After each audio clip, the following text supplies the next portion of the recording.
नमस्कार student, science M के channel में आपका बहुत बहुत स्वागत है। आज हम डिस्कस करने वाले मानव जनन यानी कि ह्यूमन रिप्रोडक्शन के बारे में। बहुत इंपॉर्टेंट है ये स्टूडेंट। यहाँ से 100% क्वेश्चन 2 या 3 क्वेश्चन बनेंगे। ये तो आप लिख लो, चाहे आपका प्री एग्जाम नर्सिंग का हो, प्री एग्जाम फार्मेसी का हो, पैरामेडिकल का हो, यहाँ से क्वेश्चन बनता है 100% बनता है। नीट में भी बनता है, तो किसी भी प्रकार का एंट्रेंस एग्जाम हुआ या फिर कंपटीशन एग्जाम हुआ, क्वेश्चन बनता है। ठीक है, तो आपकी ये जो सारी चीज़ें आप देख पा रहे होंगे, पुरुष जनन तंत्र यानी कि मेल रिप्रोडक्टिव सिस्टम और फीमेल रिप्रोडक्टिव सिस्टम, युग्मक जनन, आर्तव चक्र, निषेचन यानी कि फर्टिलाइजेशन, एम्ब्रियो डेवलपमेंट और मिल्क प्रोडक्शन। ये सारी चीज़ें हमको याद रखनी है। स्टेप बाय स्टेप में इजी वे में आपको बताने वाला हूँ किस प्रकार के क्वेश्चन बनेंगे। ठीक है, मानव जनन तो मैंने आपसे पहले बोला था कि 3 स्टेप्स में हम जान सकते हैं इसको, जैसे कि निषेचन से पूर्व की घटनाएं, फर्टिलाइजेशन से बिफोर और फर्टिलाइजेशन के बाद यानी आफ्टर। ठीक है, तो पहले तो क्या होता है, निषेचन से पहले युग्मकों का निर्माण होता है। युग्मकों का निर्माण जैसे कि शुक्राणु जनन और अंड जनन। ठीक है, तो ये यहाँ पर दिया हुआ है। यहाँ पर जो एनसीईआरटी की बुक है, चाहे तो आपके पास है तो आप पेन लेके बैठ सकते हो, नहीं तो आप इस प्रकार ऐप डाउनलोड कर सकते हो अपने मोबाइल में। यहाँ पर जो युग्मक जनन दिया हुआ है, इसका मतलब जानते हो क्या होता है? जनन का मतलब है निर्माण होना, बनना। तो युग्मक प्लस जनन यानी कि युग्मकों का बनना। अब युग्मक क्या होता है? युग्मक का मतलब होता है शुक्राणु या अंडाणु।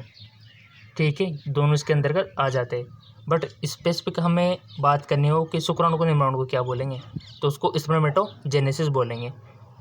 ठीक है, अब इसका उल्टा कि अंडाणु को निर्माण को क्या बोलेंगे फिर बताइए? oogenesis। ठीक है, स्पर्मेटोजेनेसिस और oogenesis। क्लियर? शुक्राणु का बनना तो आप बोल सकते हो, हिंदी में बोलो शुक्र जनन, क्योंकि शुक्र जनन का मतलब होता है बनना, और अंड जनन अंडाणु का बनना। इंग्लिश में बोलना चाहो तो स्पर्मेटोजेनेसिस और oogenesis। करेक्ट। अब चलते आगे, ये टर्म हमने बात कर ली। अब आता है हमारा पुरुष जनन तंत्र। इसमें क्या क्या होते हैं? प्राइमरी ऑर्गन टेस्टिस होता है, ये आपको पता रखना है। और इसके सेकेंडरी जो ऑर्गन होते हैं वो होते हैं हमारा जो शुक्राशय है, प्रोस्टेट ग्लैंड से, बुल्बोरेथ्रल ग्लैंड से शुक्रवाहक ग्रंथियाँ। ठीक है, शुक्रवाहक नलिका। ठीक, ये इसके सेकेंडरी ऑर्गन है। क्लियर? तो प्राइमरी ऑर्गन के बारे में अगर हम यहाँ पर बात करें तो आप यहाँ पर देख पा रहे होंगे, थोड़ा सा इसको जूम कीजिएगा, 250 यानी कि 250 आपकी बुक में लिख रहे होंगे। इस पर थोड़ा सा फोकस करना है और समझना है कि क्यों लिख रहे, क्या है। हमारा जो टेस्टिस होता है ना, उसमें 250 टेस्टिकुलर लोब्यूल्स होते हैं एक टेस्टिस के अंदर। कितने? 250 टेस्टिकुलर लोब्यूल्स। अब टेस्टिकुलर लोब्यूल्स के अंदर भी 1 से 3 शुक्र जनन नलिकाएं होती है। कितनी? 1 से 3 होते हैं, इसे मान के चल लो आप। तो अब आपको यहाँ समझने वाली बात ये है कि बहुत सारे रट के निकल जाते हैं क्या है इतना, बट यहाँ समझने वाली बात ये है कि आपको ईजिली वे में समझा रहा हूँ। ये है हमारा टेस्टिस, एक टेस्टिस। इसके अंदर टेस्टिकुलर लोब्यूल्स ऐसे कितने होते हैं? 250 होते हैं। यहाँ मैं 250 बना तो नहीं सकता, बट मैंने 3 बना दे। आप इमेजिनेशन कर सकते हो कि 250 से होते हैं 250। ठीक है, 250। अब वहाँ दिया हुआ है कि प्रत्येक में 3 क्या होते हैं? शुक्र जनन नलिकाएं होती है, यानी कि प्रत्येक 3 इसमें आ गई, 3 इसमें आ गई, 3 इसमें आ गई, 3 इसमें आ गई, ऐसे 3 करके पूरे 250 जितने भी हमारे लोब्यूल्स हैं उनमें शुक्र जनन नलिकाएं होती है। तो यहाँ पर मल्टीप्लाई अगर टोटल की बात करें कि प्रत्येक वर्षन में, ये टोटल हो गया ना, इसमें कितनी शुक्र जनन नलिकाएं होती है, ऐसे क्वेश्चन आ गया तो आपको क्या करना है? 3 से मल्टीप्लाई कर देना है। तो आपका जो आंसर आएगा वो क्या आएगा? ऑलमोस्ट 750 से 800 एवरेज आएगा। ठीक है, इतनी शुक्र जनन नलिकाएं होती है टेस्टिस में। कर सकते हो, ऐसे क्वेश्चन आते हैं कंपटीशन एग्जाम में। क्लियर? कोई भी डाउट हो अभी जो मैंने समझाया तो आप कमेंट कर देना। मैंने जो भी समझाया कि आपको एक बार फिर से, ये एक टेस्टिस है, इसके अंदर इस प्रकार के 250 टेस्टिकुलर लोब्यूल्स होते हैं, और प्रत्येक के अंदर ये जो खाली रहा ना, इसके अंदर 3 शुक्र जनन नलिकाएं होती है। तो टोटल में कितनी हो गई? तो आप 150 को 3 से तो मल्टीप्लाई करोगे तो टोटल वर्षन में कितने हो गए? 750 से 800 का एवरेज रहता है हमारा। इतनी होती है शुक्र जनन नलिकाएं प्रत्येक वर्षन में। ठीक है, आई होप आपको समझ में आ गया होगा, इंटेलिजेंट स्टूडेंट हो तो ये बात ही ये वाली। ठीक है। अब चलते थोड़ा सा आगे। यही बात यहाँ पर लिखी हुई है, प्रत्येक शुक्रजन्य निकाय होती है, ठीक है। अब स्टूडेंट, ये जो शुक्रजन्य निकाय है ना, इसके भीतर भाग में 2 प्रकार की कोशिकाएं होती है। कौन कौन सी? जरम कोशिकाएं और सर्टोली कोशिकाएं, ठीक है। और इन नलिकाओं के जो बीच में गैप है, अंतराली अवकाश जिसको हम बोल रहे हैं, अंतराली अवकाश, नलिकाओं के बीच में गैप है, उनको अंतराली अवकाश बोल रहे हैं। और इनमें हमारी लीडिंग कोशिकाएं होती है, ठीक है। तो आपको फिर से समझा देता हूँ मैं, रटना नहीं है, समझना है, ठीक है। हमने समझ लिया था कि ये टेस्टिस है, ठीक है। इसके अंतर्गत फिर हमने लोबस पढ़ लेते हैं। इसके अंतर्गत फिर क्या थी? शुक्रजन्य नलिकाएं थी 1 से 3। यहाँ बना देता हूँ मैं शुक्रजन्य नलिकाएं 3 बना देता हूँ, ऐसे मान के चलो आप। एक लोब्यूल्स में 3 होती है, ठीक है। अब इनको यहाँ से मान लो काट दिया हमने, काट दिया तो अब ये कैसी दिखेगी? काट के देखेंगे तो इस प्रकार का मुंह हो जाएगा इनका। ये 3 नलिकाएं हो गई वैसे, ठीक है। ये इधर जा रही है, ऐसे मान लो, ये उधर से आ रही है, ठीक। अब इसमें क्या दिखना है अपन को? ये जो मैं क्रॉस से बना देता हूँ, एक में 2 प्रकार की कोशिकाएं होती है इसके अंदर। ये नलिकाएं, जैसे पाइप हम काट दें ना, कोई भी पाइप हो गया उसको काट दिया तो ऐसे दिखेगा वो।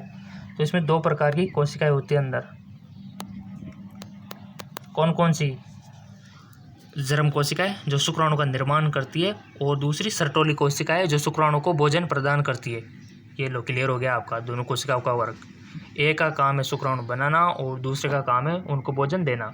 भोजन भी जरूरी नहीं तो जिंदा कैसे रहेंगे, ठीक है। अब सोचिए, अब इसके बीच में जो गैप देख रहे हैं ना आप, ये देखिए गैप है, ये यहाँ पर गैप है, एक नलिका से दूसरी नलिका के बीच गैप है। तो यहाँ क्या होता है? इन गैप में क्या होता है बताइए? इन गैप में जो होता है वो, इनको अंतराकाशीय अवकाश बोलते हैं। और इनमें क्या होता है? इनमें होती है लीडिंग सेल जो टेस्टोस्टेरोन का स्राव करती है, वो यही गैप है, यहाँ पर होती है वो। क्लियर? ठीक, क्लियर। कोई भी डाउट हो तो कमेंट करके पूछ सकते हो, मैंने क्लियर करा दिया वैसे आपका। यही बात यहाँ पर कही जा रही है, ठीक। रख लोगे याद, जरम कोशिकाएं, सर्टोली कोशिकाएं, और उनके बीच में जो नलिकाओं के बीच में जो गैप है, वहाँ पर लीडिंग कोशिकाएं जो टेस्टोस्टेरोन का स्राव करती है, एस्ट्रोजन का स्राव करती है, टेस्टोस्टेरोन का स्राव करती है, ठीक है। और उसके बाद आपको जो क्रम याद रखना है, ये वाला, वर्षण जालिकाएं और शुक्रवाहिकाएं, अधिवर्षण और शुक्रवाहिका, इनको क्रम में जमाना है। जैसे कि सबसे पहले तो हमारे पास टेस्टिस होता है कि नहीं होता, फिर एपिडिडाइमिस होता है, फिर शुक्रवाहिनी होती है। ये क्रम याद रखना है आपको। शुक्राणु जहाँ तक ये निकलते नहीं हैं बाहर, वो वाला क्रम आपको याद रखना है, ठीक। चलते आगे। ये देखिए, जैसा मैंने ऊपर बनाया था रियल, इसका डायग्राम ये दिया हुआ है। ये है हमारी नलिकाएं, शुक्रजनन नलिकाएं, बहुत सारी ये काट रखी है यहाँ पर। इनके अंदर आप शुक्राणु देख सकते हैं, और यहाँ पर स्पर्मेटोजेनेसिस, स्पर्मेटोगोनिया और सर्टोली कोशिकाएं आप यहाँ पर देख सकते हो बीच बीच में, ठीक है। ये हमारी एक नलिका है, ये दूसरी है, ये तीसरी है, ये चौथी है, ये पांचवी है, ये छठी है। इनके बीच में आप गैप देख रहे होंगे।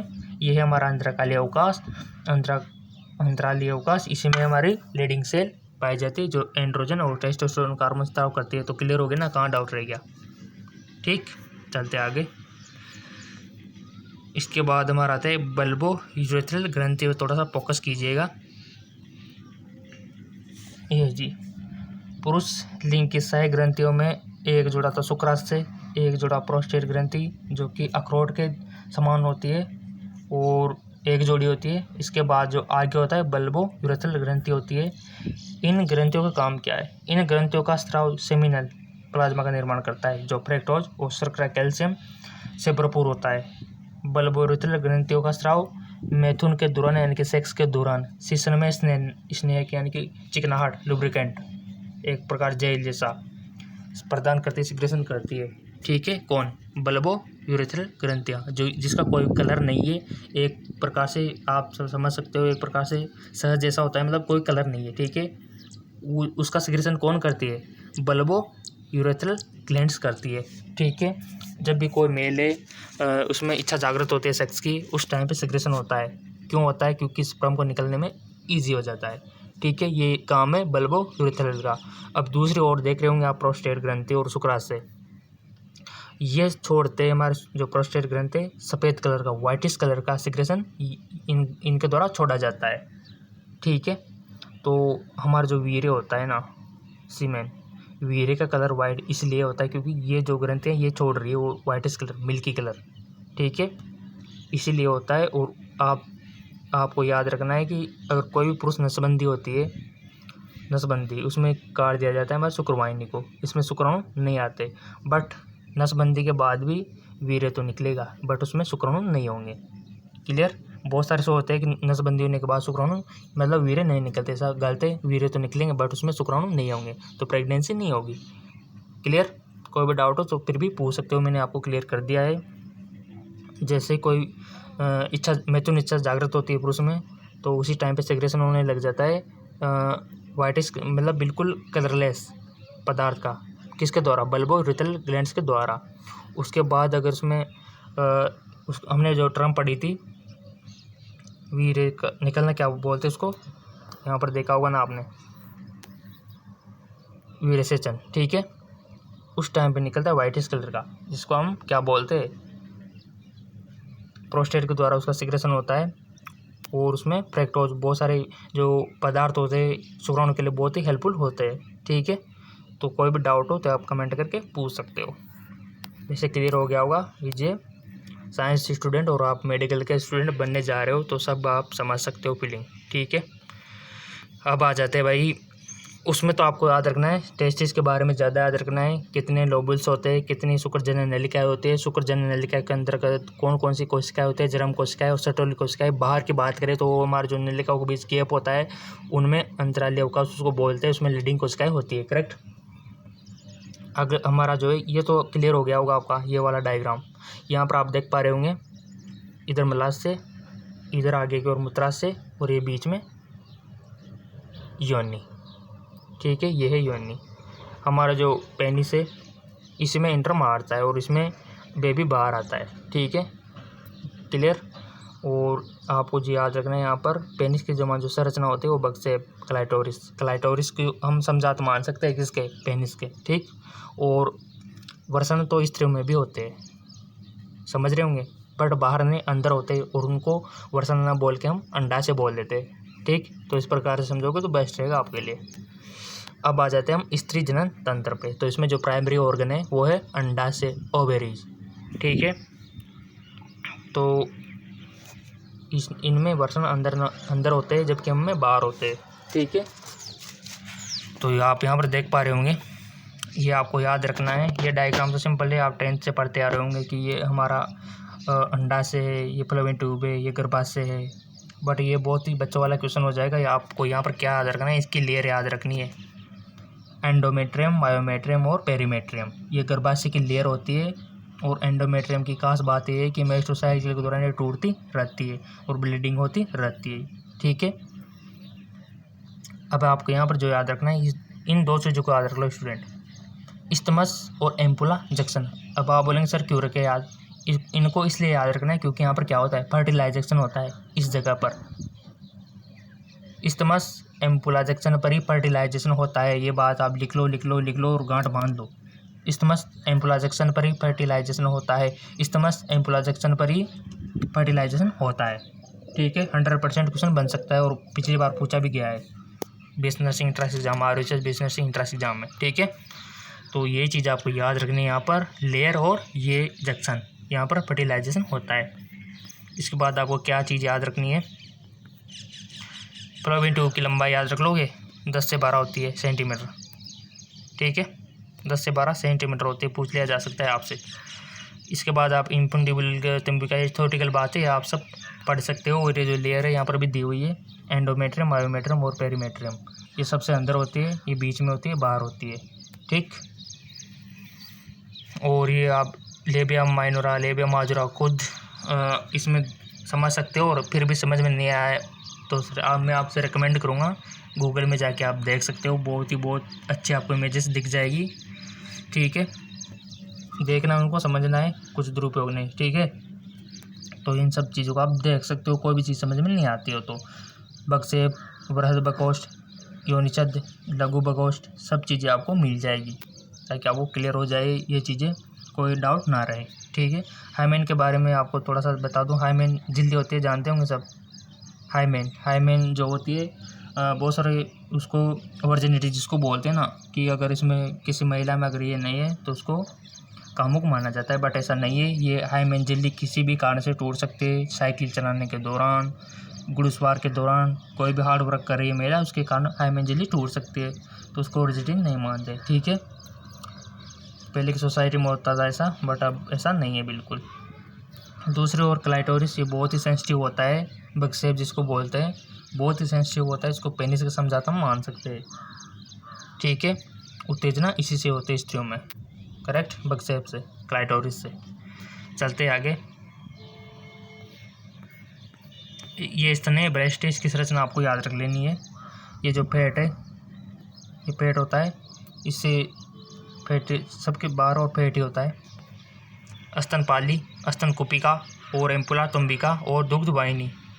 ये पिक्चर इमेजिनेशन अपने माइंड में सेट कर लो, बस यही काफ़ी आपके लिए। इसके बाद चलते हम, ये स्तन की पालियाँ याद रख लेना। प्रत्येक स्तन का प्रत्येक ऊतक 15 से 20 स्तन पालियों में विभक्त होता है। ठीक है, अंडरलाइन कर लेना। इसके बाद आता है हमारा युग्मक जनन। अब युग्मक जनन क्या होता है मैं आपको बता दूं, रटना बिल्कुल भी नहीं है। जनन का मतलब होता है स्टूडेंट, जनन का मतलब होता है निर्माण होना, तो यानी कि युग्मकों का निर्माण होना। ठीक है, अब युग्मक क्या होते हैं? शुक्राणु और अंडाणु होते हैं दोनों। अब दोनों के लिए तो हम एक टर्म का यूज कर लेते हैं कि युग्मक जनन, बट हम स्पेसिफिक शुक्राणु का निर्माण इनको क्या बोलेंगे फिर? शुक्र जनन। अंडाणु का निर्माण इनको क्या बोलेंगे फिर? अंड जनन। बट इंग्लिश में क्या बोलेंगे? ओगोनिया। ठीक है, और इधर हम स्पर्म, और इधर एक की बात करें तो इसको स्पर्मेटोजेनेसिस और इसको ओगोनिया। स्पर्मेटोजेनेसिस मीन्स शुक्राणु का बनना, और ओगोनिया का मीन्स अंडाणु का बनना। तो शुक्राणु कैसे बनते हैं ये हम जानेंगे, अंडाणु कैसे बनते हैं ये भी हम जानेंगे। ठीक है, तो चले, युग्मक जनन हो ही गया। युग्मक जनन का मतलब शुक्राणु और अंडाणु दोनों टर्म इसमें आ जाएगी। ठीक है, तो यहाँ पर हम देख लेते हैं शुक्राणु कैसे बनते हैं। तो यहाँ पर आप देख पा रहे होंगे शुक्र जनन, स्पर्मेटोजेनेसिस। आप ये थ्योरेटिकल बात दी हुई है, आप खुद पढ़ लेना। मैं आपको डायग्राम दिखा देता हूँ। ये शुक्राणु की संरचना है, और यहाँ पर आप देख पा रहे होंगे 20 से 30 करोड़ शुक्राणु स्खलित होते हैं, यानी कि मैथुन क्रिया के दौरान 20 से 30 करोड़ स्खलित होते हैं। यानी कि एक बार कोई भी इंसान सेक्स करता है, उस दौरान वीर्य निकलता है 1 चम्मच भर के। इसमें कितने शुक्राणु होते हैं? 20 से 30 करोड़ शुक्राणु होते हैं। वीर्य को हम देख सकते हैं, बट शुक्राणु को नहीं देख सकते क्योंकि वो सेल्स है। ठीक है, तो उसमें 20 से 30 करोड़ शुक्राणु होते हैं 1 चम्मच भर, एक बार में इतना निकलता है। ठीक है, उसमें होता है 20 से 30 करोड़ शुक्राणु, और 60% होना चाहिए स्पर्म। अगर 40% से कम रहा तो बांझपन के शिकार हो सकते हैं पुरुष। ठीक है, तो क्लियर हो गया होगा।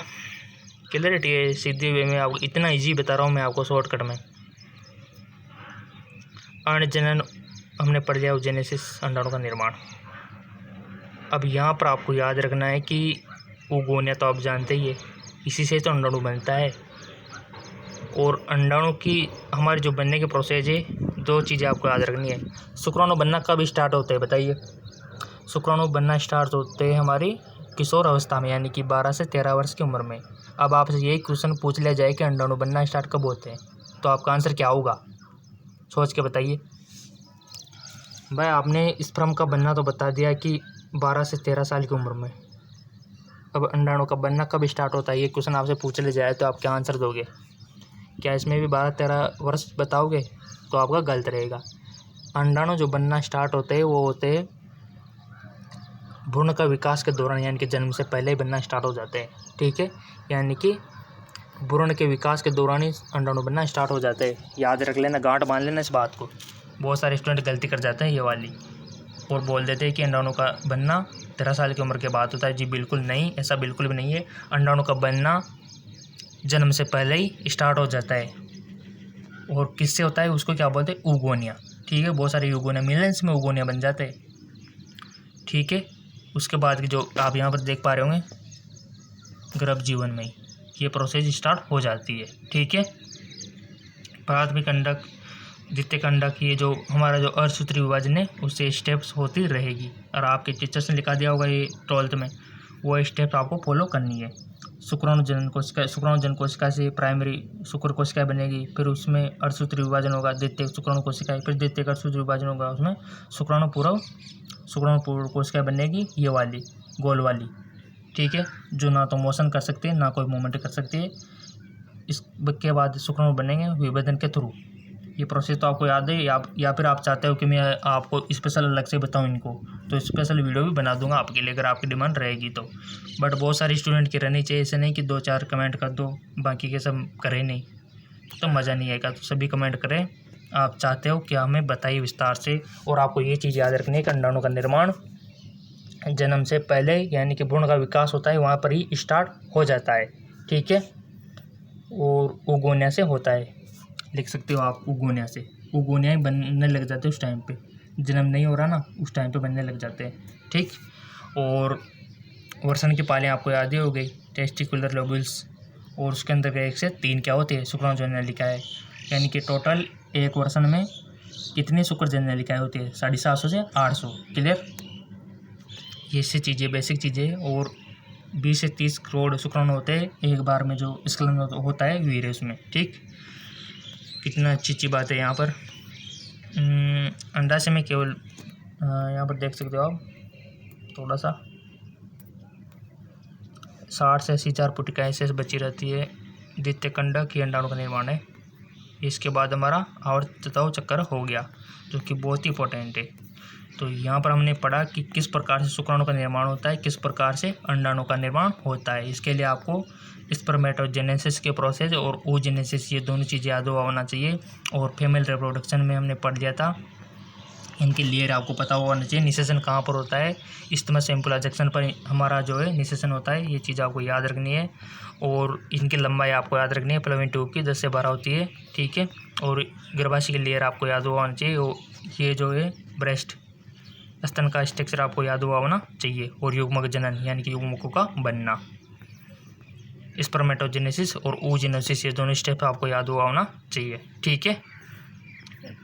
तो कोई भी डाउट हो तो आप कमेंट करके पूछ सकते हो, कोई बात समझ में नहीं आ रही हो कि ये क्या होता है तो मैं आपको स्पेशल वीडियो बना दूंगा, ठीक है। तो नेक्स्ट हम पढ़ेंगे आवर्तक चक्र मेंस्ट्रुअल साइकिल, ठीक है। और अगर आपने इससे पहला वाला चैप्टर नहीं देखा एनसीईआरटी का तो नीचे डिस्क्रिप्शन में लिंक दिया हुआ है, उनको भी देख लीजिए कि किस प्रकार के क्वेश्चन बनने वाले हैं आपके प्री एग्ज़ाम में, और इसी से बनते हैं एनसीईआरटी से, ठीक है। Thank you.